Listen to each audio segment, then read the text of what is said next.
నిజమా భూపతి నువ్వు అనేది? నిజం బావా, చెల్లి మీదట్టు. ఆ రాజు మిమ్మల్ని అంటాడు మాట్లాడినాడు. అతనికి మీరంటే అభిమానం కదా, ఎదురు తిరిగాడు. ఇదిగా ఎట్ట దెబ్బలు తిన్నాం.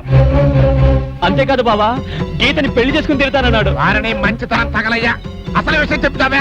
నువ్వే చెప్పు. అదేనండి, అడ్డొస్తే మా బావనైనా నరికి పారేస్తానన్నాడు. అవును బావా. జానకి, జానకి, ఏమిటండి? గీతకి నిశ్చితార్థం త్వరగా సిద్ధం చేసి తీసుకురా.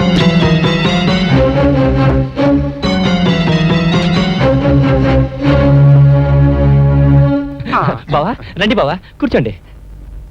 కూర్చో.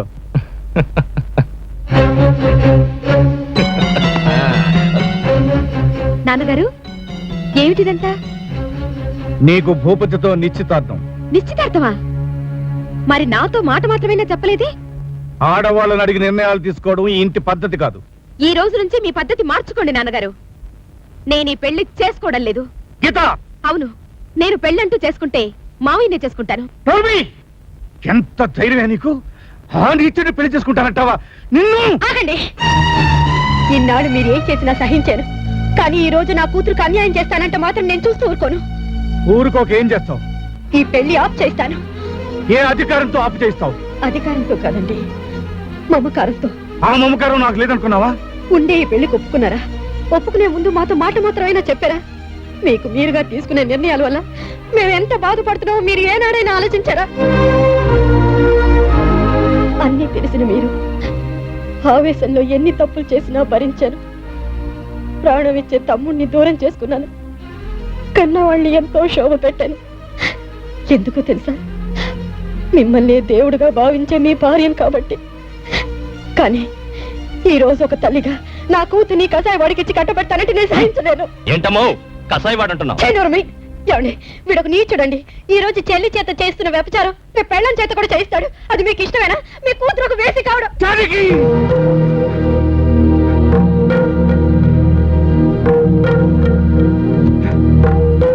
ఈ రోజు చెల్లితో చేయిస్తున్న వ్యభిచారం రేపు పెళ్ళం చేత కూడా చేయిస్తాడు. మీకు ఇష్టమేనా?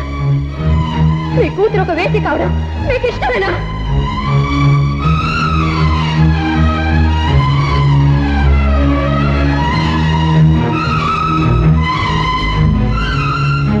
ఊరందరి చేత దేవుడు అనిపించుకున్న మీరు, మీ మంచితనంతో ఎన్నో జీవితాలు నిలబెట్టిన మీరు, తండ్రిగా మీ కూతురు విషయంలో దయచేసి తొందరపాటు నిర్ణయం తీసుకోకండి.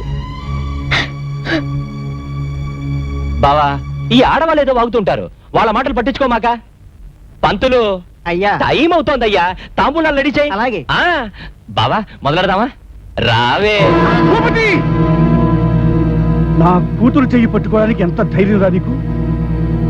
ఇంకొక క్షణం ఇక్కడ ఉన్నావంటే నీ ఎంత చూస్తాను.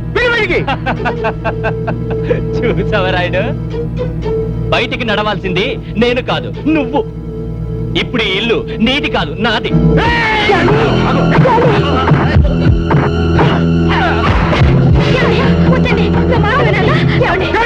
ఆవేశంలో మళ్ళీ తప్పు చేసి మాకు అన్యాయం చేయకండి. ఏంటయ్యా పెద్ద మనిషి, చంపుతావా? చంపు. నువ్వు పెట్టండి ఘనకార్యం ఏదో చేస్తావని ముందుగానే ఊహించి మా ఏర్పాట్లో మేము వచ్చాం.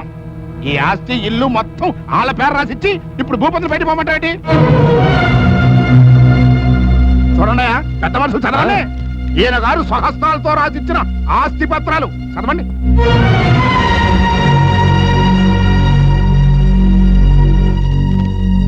ఈ పత్రాలు బట్టి చూస్తే ఆస్తి ఇల్లు భూపతి గారిదే. ఆ విషయం ఆ పెద్ద మనిషికి అర్థమయ్యేట్టుగా చెప్పండి. బయటికి నడవండి. భూపతి, ఆస్తి కోసం ఇంత మోసం చేస్తారా? నిన్ను నీ చెల్లెల్ని నరికి పోగులు పెడతాను రా. వద్దండి, ఈ పాపిష్టి గొడవలు మనకొద్దు. మనం వెళ్ళిపోదాం, పదండి. వదండి నాన్న. దయచేయండి.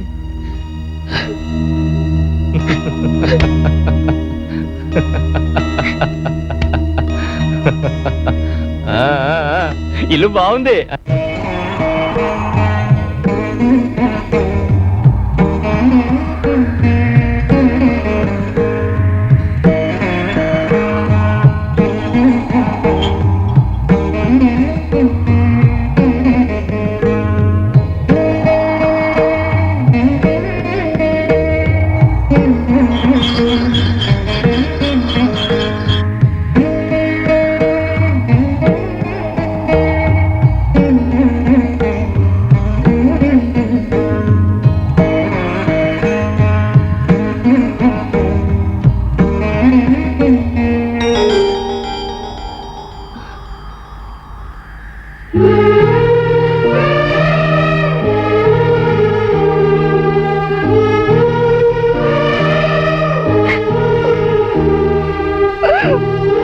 ఊరుకో అక్క ఇప్పుడు ఏమైందని పదండి మన ఇంటికి వెళ్దాం రా బావా రా గీత రా బావా ఇంకా ఆలోచిస్తావేంటి పదండి పదక్క రా గీత రా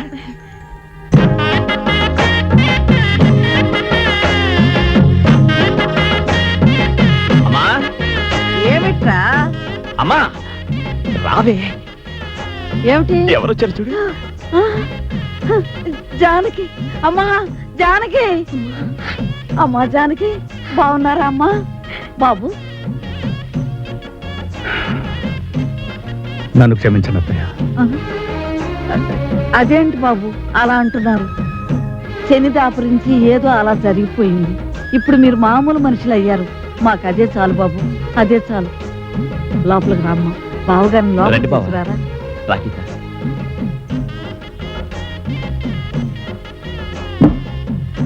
కూర్చోండి బాబు, కూర్చోండి. అమ్మా గీత, కాసిన బెంచులు తీసుకురా మా నాన్నగారికి. రాజు ఇట్రా.